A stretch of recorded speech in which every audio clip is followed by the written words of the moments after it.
Shush, thank you very much. Shush, no. Shush, thank you, but shut the fuck up. Fucking whooping or just laugh. But shush, everyone calm down. Shush. Shh, I'm filming this. Shut up, you cunts. Thank you very much. Well, my show, it's not a show. There's no dancers or jugglers. It's basically a bloke talking, which is essentially what stand-up comedy is, a bloke talking. Sexist.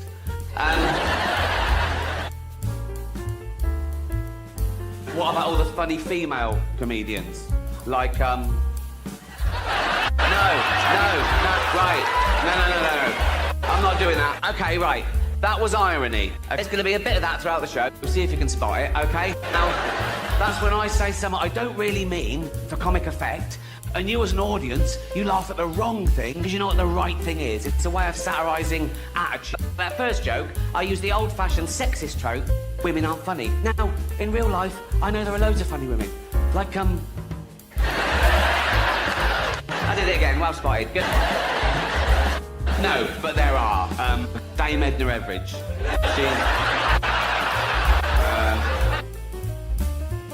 Eddie Izzard. She's brilliant, isn't she? She's not only a great comedian, she's also a great actress, isn't she? She was brilliant in that thing as that man. Supernature. Why supernature? Well, for two reasons. One, I want to debunk the natural. I don't believe in anything supernatural. I believe that anything that exists is by definition part of nature and is explained, if not now, then eventually. Also, supernature, because it's super enough, you know? It's amazing that we're even here discussing. We're the only species that allows the universe to understand itself, right? The chances of us being here at all, the chance of you being you, existing now, the chance of that sperm hitting that egg is 400 trillion to 1. And I think life is like a holiday. We don't exist for 13.5 billion. Then we have these 80, 90 years if we're lucky. Then we die, never to exist again. And some people are even offended by that. They go, you can't do that. It can't be chance. It's too good. Someone must have made it all. And you know, I'm too special. I can't just not exist. I'll live again. I'll go to heaven. I'll be with my friends and family. Or I'll come back as a spirit and I'll walk amongst you. Or I'll be reincarnated. I'll come back as someone else. That'd just be someone else. That's all that's happened. You're not involved. That is just someone else, right? Many people believe in reincarnation, of course. Some people think they remember who they were in a previous life. There's a society in America, of course. In California, of course, right? And they remember who they were in a previous life. And they're always someone pretty special in their previous life. Not so much in the life they've got now. But I saw a documentary about it, and every year they have a come as you were party, where they go dressed as the person they were in history. 2 Napoleons. So, one of them is fucking lying. No reincarnation. No ghost. Have you seen all the ghost hunter shows? Oh my God, hundreds of ghost hunter shows. Years and years. Celebrity ghost hunter. Around the world. Thousands and thousands of hours of foot. They've never seen a fucking ghost. Not what, like, oh, what was that? Was it that I was just...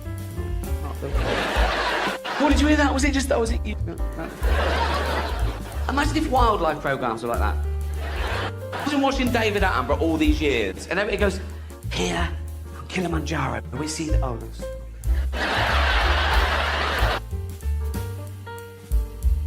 And by the banks of the Limpopo, the elusive pearls. You stop watching the cunt. I've never seen a ghost. The pedo hunter shows, on the other hand, there's usually a crew just in case. Particularly if it's a BBC production. Oh, shut up.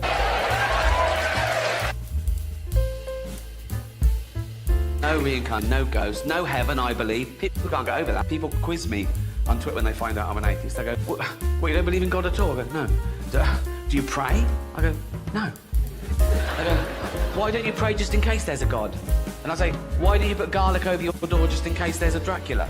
And I've got no problem with praying. You know, I know loads of nice Christians and Muslims and Jews, and if one of my family is very ill, I'll pray for them. And I always say, oh, thanks very much, because it's a nice gesture. If they said, oh, we also cancelled the chemotherapy, I go, don't do that. Don't do that. Pray, feel your button, but let's do the praying and the chemotherapy, shall we?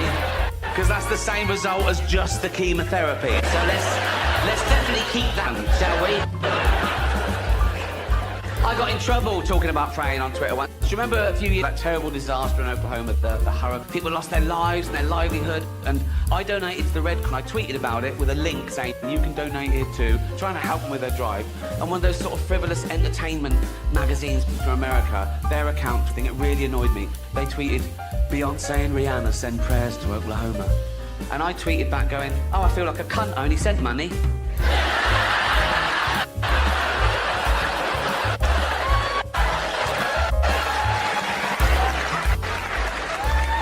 Someone tweeted me once, would you come to the bedside of a dying child and tell them there's no heaven? I tweeted back, is it a paid gig?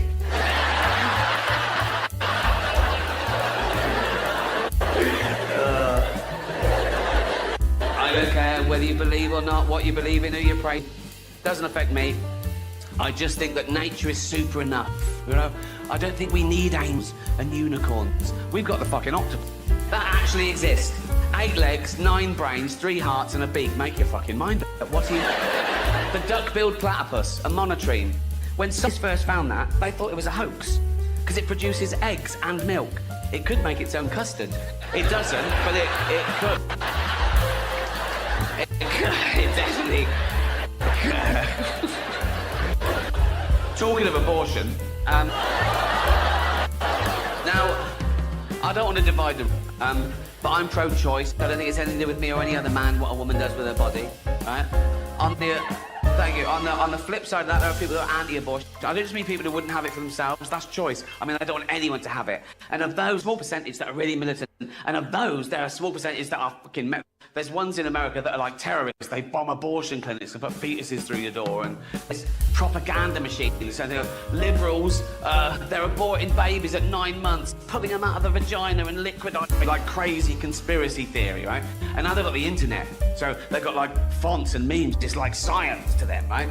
And this thing goes round, right? You've probably seen it, but it goes... I've heard different derivations of it, like this was a real lecture or this was a real questionnaire, right? It's nonsense, it's all made up, right? It goes like this, it goes, a woman is pregnant. She already has 5 children. 2 are deaf, 2 are blind, 1 is mentally retarded. She has syphilis. Should she have the baby? No, question mark. Well done, you just killed Beethoven.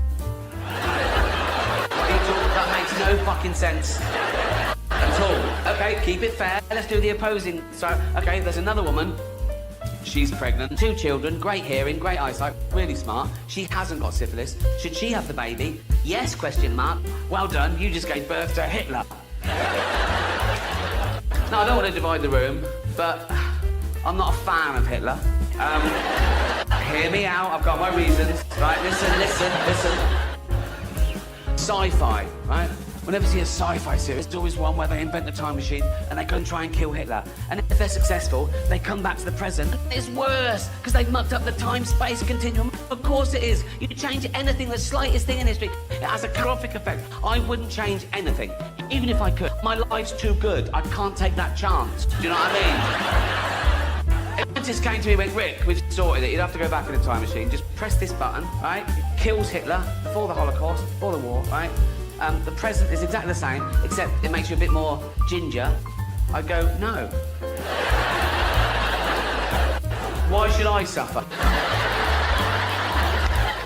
You see one of those fluff pieces, where whenever they ask that question, one of those silly questionnaires that celebrity, there's always, what's the first thing you do? You have the time. They all say, oh, I'd go back and kill Hitler. Really? You'd go back and buy Microsoft shares, you fucking liar, right? I've interviewed people on my radio show in America, right? And I always ask that question for a laugh, and they all say, oh, I'd go back and kill Hitler. I get, you know, people tried at the time, and now they say, oh no, I'd go back and kill him when he was a little baby. So you'd go back and find baby Hitler, who hasn't done anything wrong yet, and just strangle him, would you? Also, have you seen Hitler when he was a baby?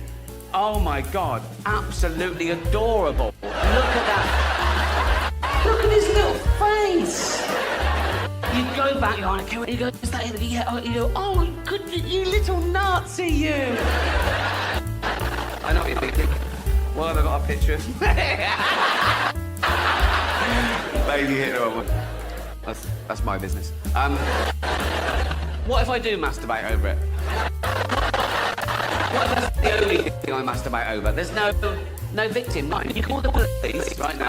Have them come round to my house and I go around and I say, oh, you admitted you're a nonce? I go, yeah, but only for pictures of dead baby Hitler. Right? I go check the rule book and they go, yeah, good as gold. I go, do you want to see where I masturbate? They go, yeah, go on, right? I take them down to the Wanktorium, right? It's basically a converted wine cellar, right? But it's that picture blown up 100 times, right? Just around the wall, like that. Dripping with 40 years of cum. I only lived there 5 years, so I don't know. That won't be in. No, but people do have a problem with Hitler. And they want to go back and kill him. And I chill. I say, Hitler is the man who killed Hitler. And give him his due. Due. D-U. Oh. I'll leave you with one final story. It's another true story. If I say they're true, by the way, they are. I promise, they're all true. And my favourite are the school stories. And this is probably my favourite school story ever. It was 1970 then, so I was about 14. And we had a kid in our class called Gary Masterman. And Gary developed Tourette's syndrome, like every sentence of the swear word. And he had a tic, because we learned all about it in assembly. Gary was up there, all the teachers knew him, all the kids knew him. He was a popular lad, right? And yeah, nice guy, Gary Masterman. But sometimes his tics seemed relevant. And I'll never forget, we were having this lesson with a young female teacher called Miss Wilkie, right? And she was at the blackboard, and she was doing those calling out suggestions. I can't remember what it was about, but she'd go, Simon, what? Yeah, that's good. Yes, that works, yeah. Brian, what do you... Yeah, good. And she went, Gary. He went, I'll finger you, miss.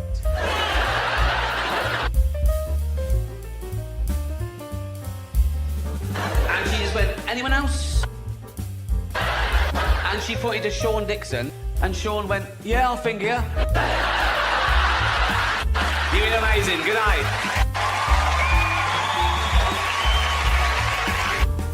If you sound mental, you're a bigot, right? That's a bit hack, that joke. Now, it's not identify as a thing then, right? It's a bit old-fashioned, right? But I'm going to leave it in to annoy people, right? Because that's the bit that'll offend people. In this humanity, I talk about AIDS, famine, cancer, the whole of rape, paedophilia. But no, the one thing you joke about is identity politics. The one thing you should never talk about is the trans issue, right? They just want to be treated equally. I agree. That's why I include them. You know?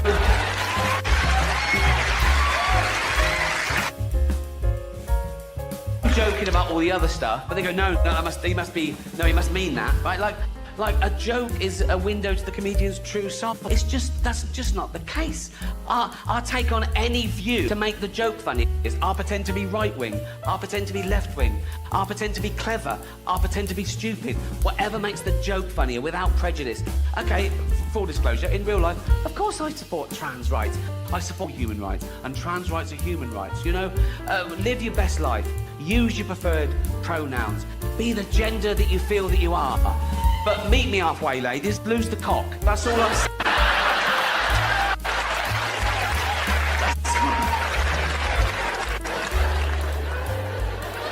And it's mad to think joking about something means you're anti. Like, I made a joke about self-ID. But in fact, I wish self-ID had been around when I was a kid.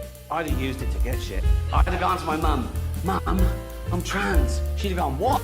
I'd have gone, I'm either trans or I need a new bike. She'd have gone, you need a new bike. I'd have gone, you're the boss. But I grew up in the 60s, Jesus. I had like Victorian parents, we hadn't heard of any of this. But what if I was a teenager now, in these really progressive times, right? When I had really cool, hippie parents, right? And I went, Mother, Father, I'm trans. They'd go, oh goody, that's so fucking trendy, right? And my dad would go, Bagsy, I picked the vagina. I go, thank you, Daddy. There'd be like a montage, right? And I'd go to hospital, I'd have all the analysis, I'd grow my hair, right? I'd have a big fanny, I think. No, if someone else is paying, I'd have the big one. You know what I mean? Like, Dad would buy me a minge, fuck you, Dad, right? Like, a big fanny, boobs, right? And, right? No, I'd come out and I'd emerge a real woman. I'd be Ricky Gervais. Right? Yeah, and I'd be a real woman. And you can't change your sexuality, so I find women if I'd be a lesbian. I'd be a little lesbian fella called Ricky Gervais, right? And probably be a butch lesbian because of all the testosterone up till then, right? Also, I like the fashion: jeans, black shirt, short hair, beard. I'd be a real lesbian called Ricky Gervais, lesbian about town, right? And so I'd go down to right, and I'd go into a lesbian bar, right? I'd go hi. Pool table, winner stays on. I'll be there all fucking night out. Right. It isn't worth it for the punchline. The punchline is shit, really. So just enjoy the journey, right? Right. So I'd look around and I'm one of them pretty lesbians, right? This is so childish and misinformed. It hurts, right? I'm gonna leave it in though, right? So no, I find a pretty lesbian. This is pathetic, right? Even for me, I can't do this with a fucking straight face, right? I'd go, hi, you a lesbian? She'd go, yeah. Are you a lesbian? I go, yeah, just a bit, look at that, right? And she'd go, that is a lovely fanny. I go, fucking cost enough. She'd go, what? Right? And then I'd be wooing her, right? I'd be doing all of that, like that. I'd be sort of like coming on a sort of lesy way. I'd go, I love your Doc Martens, right? And she go, oh, thanks, right? She goes, I go, oh, those are big earrings, aren't they? Right, so yeah, right. She go, do you want to come back to my place and les off? I go, yeah, just right. So we go back, we get naked, Uber up, I don't know what you do. Ninja off. I'd do that one. Definitely do that one, right? I'd Google it, wouldn't I? I'd fucking Google it, right? And then she'd go, oh, do you want to wear a strap-on dildo and give me a good seeing to? I go, yeah, right. So I put a strap-on I put the big dildo there on my new fanny like that, and tie it at the back, and that's when I'd kick myself.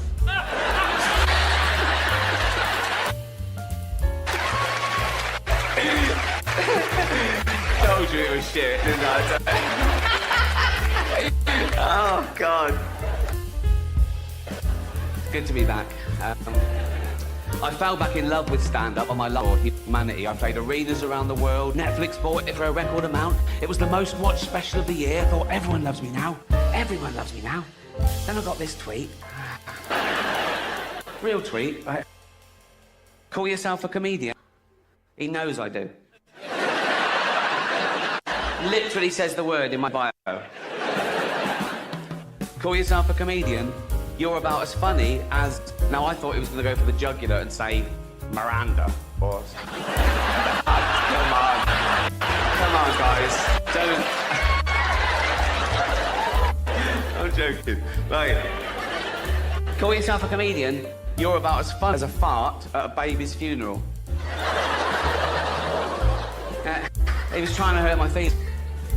But his big mistake was choosing something that would be fucking hilarious. As if that would... a baby's funeral. Big echoey church. Everyone just silently sobbing like that. Tiny little coffin. Tiny coffin. And someone farts. You laugh. Even if it was your baby. You know? No. If you're at the funeral, it's been dead a week. Do you know what I mean? You're probably up for a giggle. If you're the father, if you're the mother, you probably still find it hard seeing the funny side of things. Oh, women. Not all women. I mean the old-fashioned ones. You know, the old-fashioned women. Oh, God. You know, the wombs. Oh. Those fucking doors. No, I love the new women. I know the new women. They're great, aren't they? You know, the new ones we've been seeing lately. The ones with beards and cocks. They're as good as gold. I love that. It's the old-fashioned. And now the old-fashioned, they're going, oh, they want to use our toilets. Why shouldn't they use your toilets? For ladies. They are ladies. Look at their pronouns. Well, this person isn't a lady. Well, his penis. Her penis, you fucking bigot.